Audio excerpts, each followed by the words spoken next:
Sa episode na to, masasaksihan natin ang pagbagsak ng isang ilusyon at ang pagsilang ng isang bagong Christine. Sa gitna ng mga luha at pagtataksil, may natitira pa bang puwang para sa awa? O tuluyan na nga magwawakas ang lahat sa isang pirma na magpapalaya sa kanya mula sa bangungot? Samahan niyo kung tunghaya ng pinaka-emotional na chapter na ito, kung saan ang pagbitaw ay hindi kahinaan, kundi ang simula ng kanyang tunay na kalayaan. Tara, simulan na natin. Today is our first wedding anniversary and I wanted it to be special. I took a calming breath tapos umalis na ako sa harapan ng salamin. Isang taon na kaming kasal today pero wala namang pagbabago. Ako lang yung gaga na pilit pa rin kumakapit. Gusto ko siyang sorpresahin. Gusto ko makitang saya sa mukha niya na sana akong dahilan. Kaya kahit pagod ako sa paghahanda, hindi ako nagreklamo. I woke up early to cook his favorite dishes. Carefully packed them and even wore the best dress that I had. Ngayong tanghali dadaling ko pagkain sa clinic niya dahil hindi naman siya umuwi kagabi. I took a tricycle to town, my heart pounding with excitement. Panay ang silip ko sa loob ng bag ko kung nasaan ang mga pregnancy test. Wala pang 30 minutes, narating ko ng clinic. I texted his secretary, making sure he was inside. Nasa loob si Doc, ma'am. Umuwi po ako sa bahay pero in van. Bumbukas ang pinto. Sakto mas lalo akong na-excite. Binalik kong cellphone ko sa loob ng bag. Hindi mawala-walang matamis ng ngiti nakapaskil sa labi ko. Kuminga ako ng malalim. Inayos ang buko, pinunasan ng pawisan kong noo. Gusto kong maging presentable sa paningin niya. Tahimik akong pumasok, nakangiti pa rin. Ingat na huwag gumawa ng ingay. Pero habang papalapit ako sa opisina niya, narinig ako mihinang ungol na pahinto ko sa tapat ng pinto. Sana maling narinig ko. Umiling ako. Nagkakamali lang siguro ako pero iba talaga. Pinakinggan ko mabuti. Pinilit kong intindihin ko ano yun. Nang bigla na lang bumilis ang tibok ng puso ko pero hindi na ito excitement. Iba itong kaba na to. I walk curiously. Dahan-dahan ako lumapit sa pinto. Halos hindi na makahinga sa sobrang kaba. Bahagyang nakaawang ang pinto at maingat akong sumilip. At doon halos gumuho ang mundo ko. Nakita ko siyang asawa ko ni was kissing someone else. Hindi lang basta halik. Hindi lang basta yakap. It was desperate, passionate, familiar. At ang pinakamasakit sa lahat, ang babaeng kayakap niya, kahalikan niya, si Marilu. Nanlambot ng mga tuhod ko, nanginig ang buong katawan ko. Pakaramdam ko papanawan ako ng aking ulirat dahil sa sobrang paninikip ng dibdib ko. May komunikasyon pa rin sila nang bungakala ko'y wala na. Kung hindi ko kagad natakpan ng bibig ko, baka narinig nilang malakas na pagsinghap ko. Baka naibulalas ko ng sakit na naipon sa dibdib ko. Pero kahit na tinapan ko ng aking bibig, hindi ko mapigil ang mahina kong paghagulhol na pilit ko makakawala. Akala ko tinapos sa talaga niyang ugnayan nila ni Marilu tulad ng pangako niya kay Tito Dexter. But I was wrong. Hanggang ngayon si Marilu pa rin. Puro si Marilu. Paano naman ako? Paanong damdamin ko? Paanong batang dinadala ko? I shook. This can't be happening. Pero anong ipagkakaila ko pa? Kitang-kita ng dalawang mata kung paano niya hinawakan ang mukha nito, kung paano niya hinila palapit si Marilu, kung paano siya ngumiti sa pagitan ng kanilang halik. Isang ngiti na kahit kailan, hindi niya naibibigay sa akin. Gusto kong pumikit. Gusto kong lumayo. Gusto kong tumakbo. Pero para ako napako sa kinatatayuan ko. Hindi ako makagalaw habang pinapanood ang sarili kong mundo na unti-unting nadudurog sa eksenang nakikita ko. Gusto kong sugurin sila, sigawan sila, itulak si Marilu palayo, sa bunutan si Marilu, ibalibag sa kanila ang hawak kong pagkain pero hindi talaga ako makagalaw. Nanginginig lang ako at nakatulala habang pagkain na buong puso ko niluto'y tila nawala ng saysay.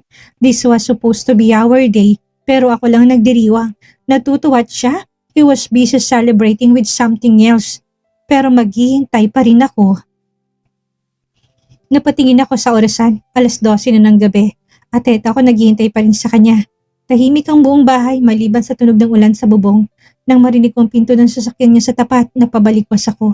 Dumating na rin siya. Mabilis akong tumayo mula sa kinupuan ko. Tumakbo ko pupunta sa aparador at kinuha ang isang tuwalya.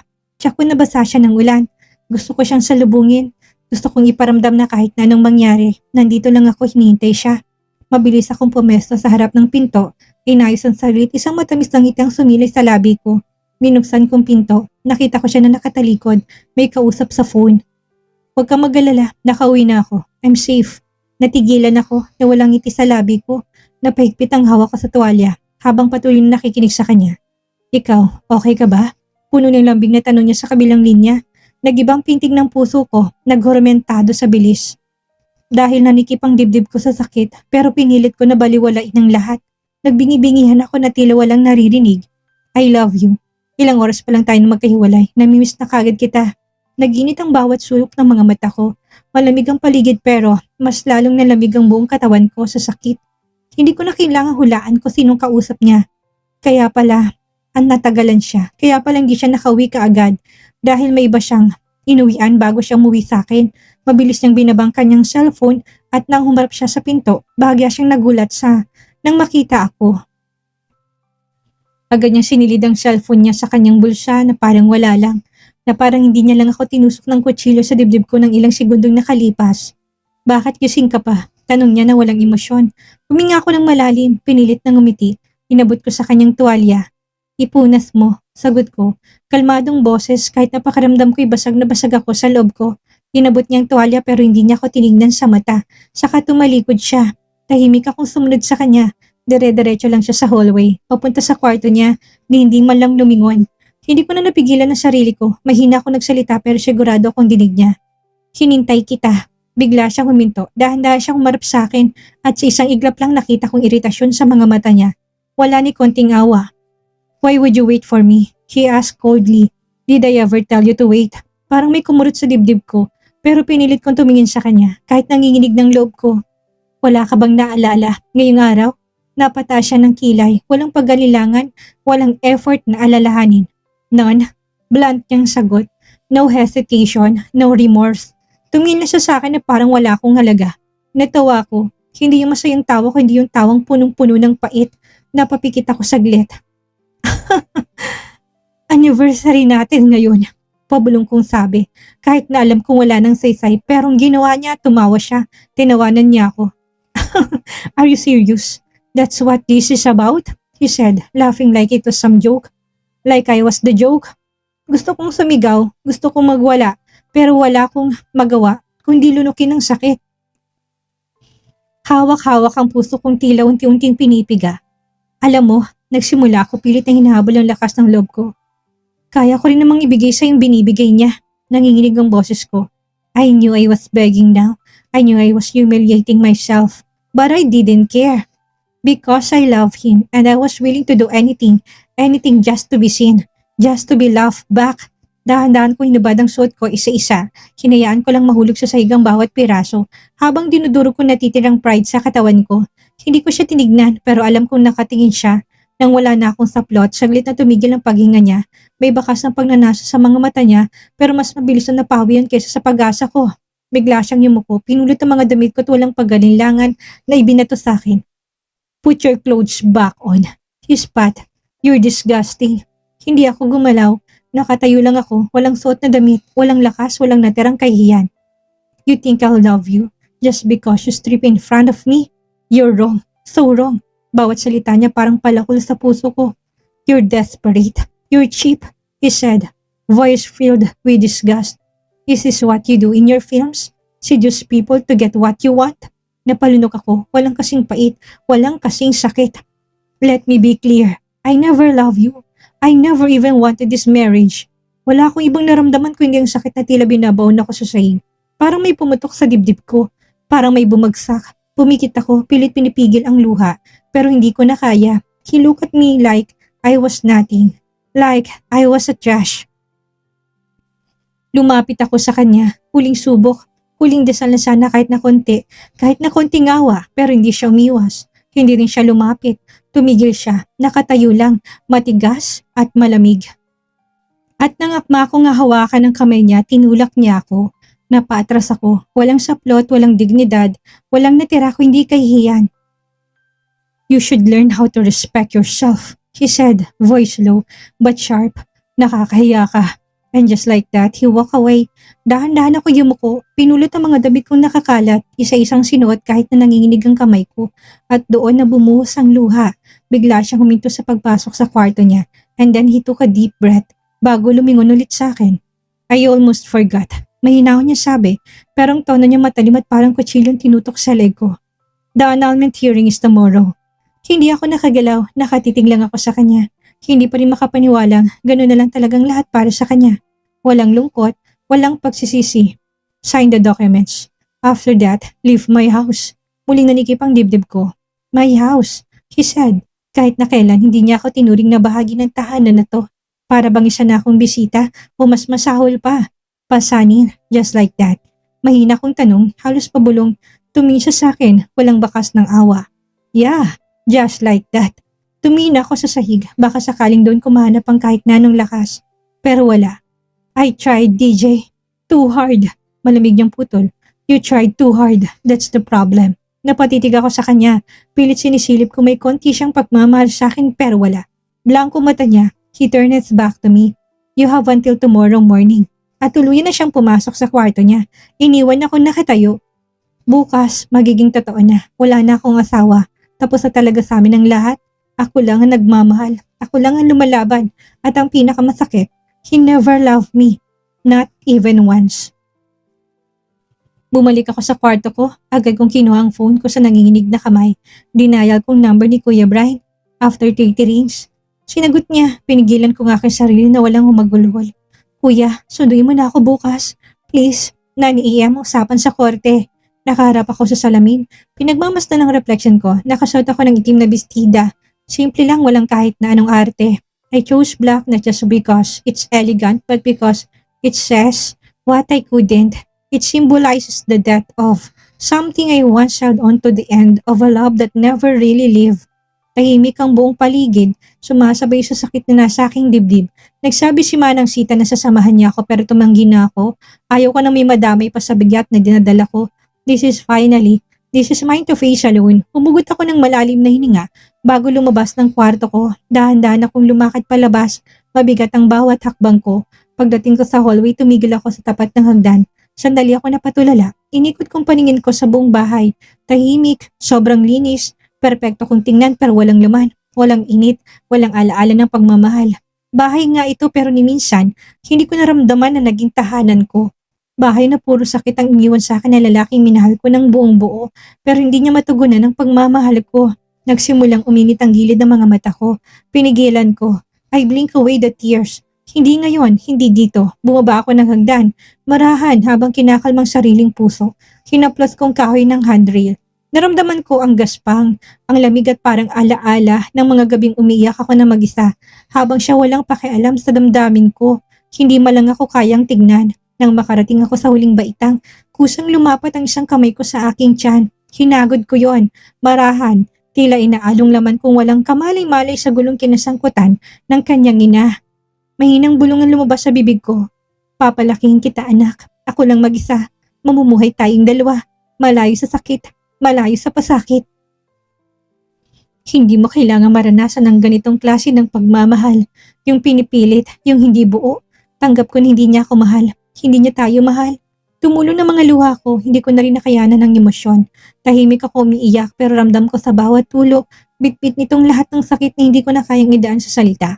Ang sakit, yun ang naging kapalit ng pagmamahal ko. Pagmamahal na kahit kailan hindi naging sapat. Napaigtad ako sa pinanggalingan ng tinig. Mababaw na singhot lang naging sagot ko bago ko dahan-dahang humarap. Nandun si Manang Sita. Halos pareho kami na may luha sa mga mata. Nanatili ako nakatingin sa kanya. Pilit pinipigilan ang pagbagsak ng sarili ko pero hindi ko na kinaya. Parang batang iniwan sa gitna ng ulan. Napahikbi ako. Kumawala. Nalang bigla ang lahat ng sakit. Wala akong nagawa kundi ang humagulhol. Yumakap ako sa kanya. Mahigpit. Doon ko lang ulit naramdaman ang init ng isang yakap na may malasakit. Yakap na hindi ko natikman sa asawa ko, minahal ko ng sobra. Hinaplos ni Manang Sita ang likod ko. Marahan, parang batang sinusuyo. Tin, bulong niya habang nilalambing ako. Iiyak mo lang. It's okay to cry. Ilabas mo lahat, iha. Ang sakit po, Manang. Sambit ko halos hindi na buong tinig ko sa bigat ng lalamunan ko. Ang sakit-sakit na po. Alam ko, sagot niya. Ramdam kong pagkabasag ng boses niya sa likod ng bawat salita. Alam kong bigat niyan. Pero makinig ka sa akin, iha. Ang sakit uho pa rin yan. Baka hindi ngayon, baka hindi bukas pero darating ang araw. Gigising ka na hindi ka na umiiyak. Hindi ka na naghihintay. Hindi ka na masasaktan pa. Tumigil sa sandali sa kapinunasan, ang luhang dumadaloy sa pisngi ko. Hayaan mo na si DJ. Don't chase someone who's willing to lose you. Darating din ang panahon na siya naman ang luluhang hindi mo siya pinili. Darating ang araw, babalikan niya mga alaala niyo at doon niya mararamdaman ang pagkawala mo. Pero ikaw by that time, healed ka na. Free ka na. You will finally breathe without pain. Napatitig ako sa matanda. Ang kanyang mga mata ay puro ng pangunawa lang. Hinawakan niyang kamay ko, mahigpit at sa ayaw at sa gusto mo sasamahan kita. Ako ang magiging tungkod mo sa bawat lakad mong mahirap. Hindi kita iiwan ngayon. Hindi habang ganyan kasakit ang nararamdaman mo. Hindi habang hanggat kailangan mo ng karamay nandito ako. Wala na akong naisagot. Tumango lang ako sa kamuli siyang niyakap. Tahimik kaming lumakad palabas ng bahay. Kasabay ng bawat takbang at patak ng ulan, pakiramdam ko unti-unti kong binitawan ang lahat ng hindi na para sa akin. Pagbukas ng pinto, bumungad sa amin ng tricycle na naghihintay. Huminga ako ng malalim, pinunasan ng mga luha ko at kahit na nanginginig pa rin ang loob ko, alam kong hindi na ako mag-isa. Kasabay ko si Manang Sita at kasabay ng puso kong sugatan, may liwanag ng kaunti sa dulo. This is the beginning of my freedom. Pagkaparada ng tricycle sa harap ng isang gusali, pakiramdam ko nanlamig ang buong katawan ko. Kumapit ako sa braso ni Manang na parang yun na lang ang makakapagpigil sa panginginig ng kamay ko. Nakatingin lang ako sa mga salitang nakasulat sa labas. Family Court, Branch 23. Ito na talaga, ito ng wakas. Iha, ready ka na? Mahinang tanong ni Manang Sita habang inaalalayan ako na bumaba. Tumango lang ako kahit hindi ko alam kung yun ba talaga ang nararamdaman ko. Kung ready na ba talaga ako, pumasok kami sa loob ng building. Parang bawat takbang na may tinatakpan akong alaala. Dito tuluyang mawawalang apelidong minsang akala ko habang buhay ko nang dadalhin. Dito mawawasak isang papel na pinangarap ko. Pagdating namin sa tapat ng sala, nandun na sila. Si DJ, nakaupo tila walang bahid ng sakit sa mukha.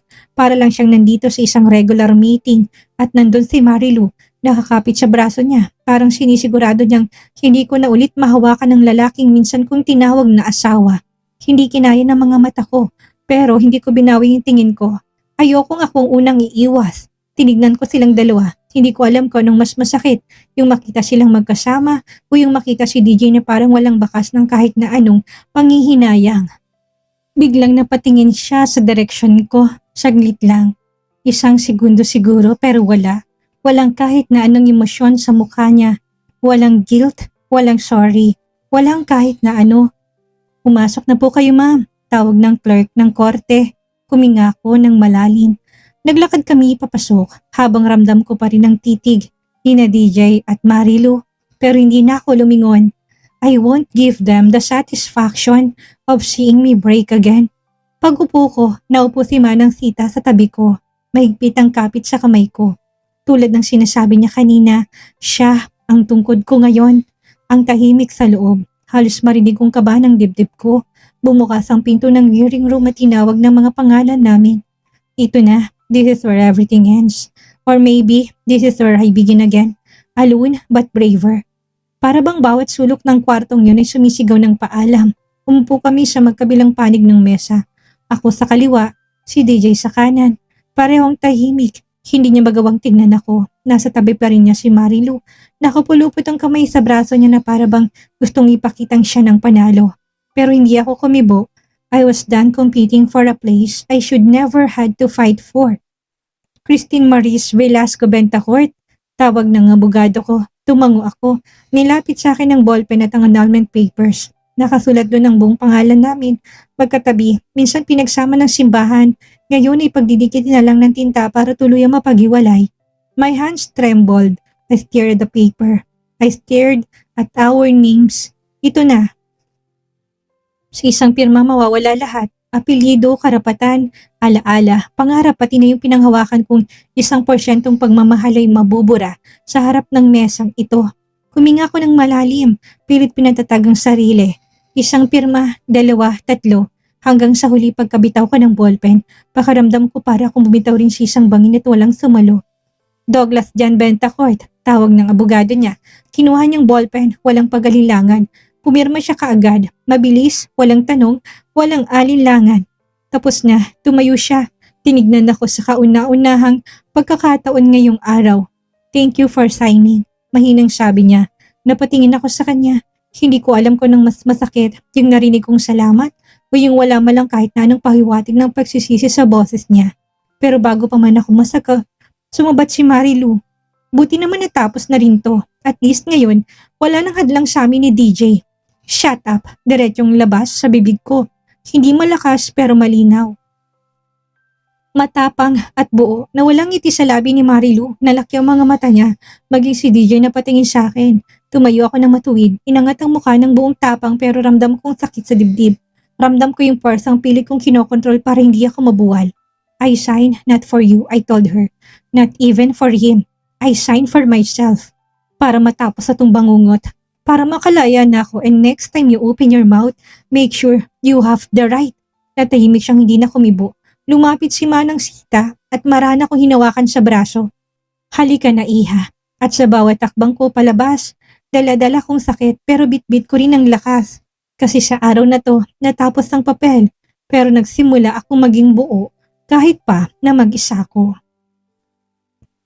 Napakabigat sa dibdib sa isang pirma, natapos ang isang taon ng pagtitiis, panluloko at pagkukunwari. Nakita natin ang pagalis ni Christine sa korte na dalang hapdi pero kasabay nito yung pagyakap sa kanyang bagong simula. Ang masaklap, hindi malang nakaramdam ng pagsisisi si DJ at kitang-kitang kapal ng mukha ni Marilu hanggang sa huli. Ang aral natin ngayong araw, minsan ang pinakamalaking pagmamahal na maibibigay natin sa ating sarili ay ang pagbitaw sa taong hindi marunong magpahalaga sa atin. Hindi man masayang pagtatapos ng kasal, ito naman ang pintuan para sa totoong kalayaan ni Christine at ng batang kanyang dinadala. Tapos na ang kasal, pero nagsisimula pa lang ang buhay ni Christine bilang isang single mom. Sa tingin ninyo, darating kayang araw na magsisisi si DJ kapag nalaman niya na may anak pala sila? I-comment niyo ng inyong mga reaksyon. Maraming salamat po.